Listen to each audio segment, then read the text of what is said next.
High বন্ধুরা, দেখো এত সুন্দর একটা চুলগুলো সব শেষ করে দিচ্ছে। সব কি করব বলো? এই বেচারি মাথা চুলকে চুলকে জীবনটা শেষ। তোমরাই বলো।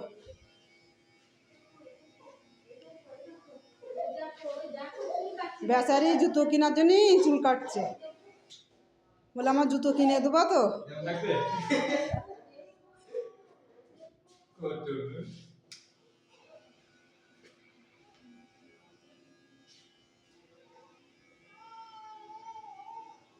জুতো কিনবে বলে বেচারি চুল কাটছে।